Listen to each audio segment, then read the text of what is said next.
If Congress can't fix itself, maybe it's time just to fix Congress. Virginia Delegate James LeMunyon says the way to start is with a constitutional convention. Mr. LeMunyon, I heard that before.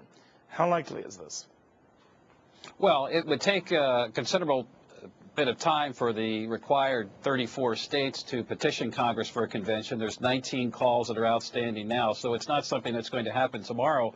But from my perspective as a legislator and a sponsor of a bill for Virginia to become one of those states, is there really another way? I mean, we've had deficit spending now for 4 decades. It's accelerated now. It would be great if Congress could fix itself, but our founding fathers gave us another remedy, and I think it's time to use it. How would it work? You know, sometimes you hear that argument, sir, you know, be careful what you wish for because you just might get it, because if there's a constitutional convention, it's all open up, right? I mean, everything's fair game. Well, most of the requests that the states have made to date, and certainly the one that I've proposed, would limit the convention to specific issues, principally balanced federal budget. That's the theme among and then what the states steer me have through done. the process. Then what happens? Well, Congress would have to call the convention. That's what Article 5 of the Constitution says. We've never done this before since the original Constitutional Convention, so there's a lot of unplowed ground about who gets to attend, what the procedures would be.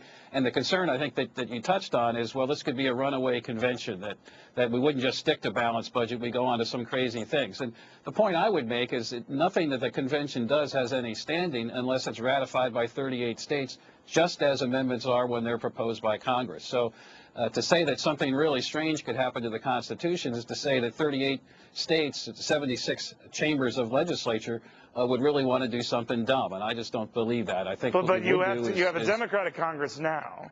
Now it might change, but you'd have to get it through that, and then the states. It's an uphill. No, we wouldn't. We wouldn't have to get it through a Democratic Congress. The way Article 5 reads is if 34 states petition for a convention, it must be called. There's no choice. There's no negotiation. But who are they petitioning? They're petitioning Congress. I mean, that's Article 5 is very clear about that those petitions are to be made to Congress, and Congress calls the convention. And Congress must call if those states do so. That is correct. Gotcha. If they did not, we would have a constitutional issue that the courts would have to settle, and I'm confident they would read the Constitution plainly. All right, James, thank you very much. Thank you.